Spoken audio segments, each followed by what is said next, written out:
Arthur, एक लेखक जो अपनी अगली किताब के लिए प्रेरणा की तलाश में था, ब्रायरवुड मैंशन में रहने चला गया।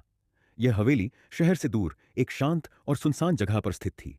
रात के अंधेरे में हवेली की खिड़कियों से एक डरावनी परछाई दिखाई देती थी। आर्थर ने उसे नजरअंदाज किया और अपने काम में लग गया। हवेली में आए कुछ दिन बाद आर्थर ने दीवारों के भीतर से अजीब आवाजें सुननी शुरू की। शुरू में ये आवाजें बहुत हल्की थीं, जैसे कोई लकड़ी पर नाखून घिस रहा हो। लेकिन धीरे धीरे ये आवाजें तेज होती गईं। रात को उसे फुसफुसाहट सुनाई देने लगी, मानो कोई पास खड़ा होकर धीरे धीरे बोल रहा हो। डरे हुए आर्थर ने पूरी हवेली छान मारी, लेकिन उसे कुछ नहीं मिला। एक दिन आर्थर को हवेली की लाइब्रेरी में एक पुरानी डायरी मिली। वह एक व्यक्ति थॉमस की थी, जो कभी इस हवेली में रहा था। थॉमस ने डायरी में लिखा था कि उसने भी वही आवाजें सुनी थीं और वे उसे पागल बना रही थीं। जब आर्थर डायरी पढ़ रहा था, उसने खिड़की की ओर देखा और उसे थॉमस की परछाई दिखाई दी। थॉमस भयावह रूप में था, लाल आंखें और चेहरे पर एक डरावनी मुस्कान, जैसे वह आर्थर से कुछ कह रहा हो। थॉमस ने अपनी उंगली आर्थर की ओर उठाई, मानो कह रहा हो, अब तुम्हारी बारी है। आर्थर का मन अब शांत नहीं था। डर के कारण वह रातों को सो नहीं पा रहा था। उसने अपनी ही पत्नी से डरना शुरू कर दिया और रात में उससे दूरी बनाने लगा। एक दिन आर्थर की पत्नी को कुछ अजीब महसूस हुआ और उसने पूछा, क्या बात है आर्थर?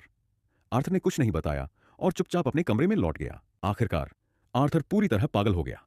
वह अब भी आवाजें सुनता था और उसे लगता था कि वे उससे कुछ करवाना चाहती हैं। उसने दीवारों के भीतर से आती आवाजों को सुनना शुरू कर दिया। डायरी में थॉमस ने भी लिखा था कि ये आवाजें उसे अपने संसार में खींच रही थीं। आर्थर ने अपनी पत्नी से कहा कि वह अब और सहन नहीं कर सकता और उसे छोड़कर जा रहा है। पत्नी ने बहुत रोका, लेकिन आर्थर ने उसकी बातों को अनसुना कर दिया और हमेशा के लिए ब्रायरवुड मैंशन छोड़ दी। कुछ महीनों बाद एक नया दंपत्ति हवेली में आकर रहने लगा। उनके नाम जॉन और लिली थे।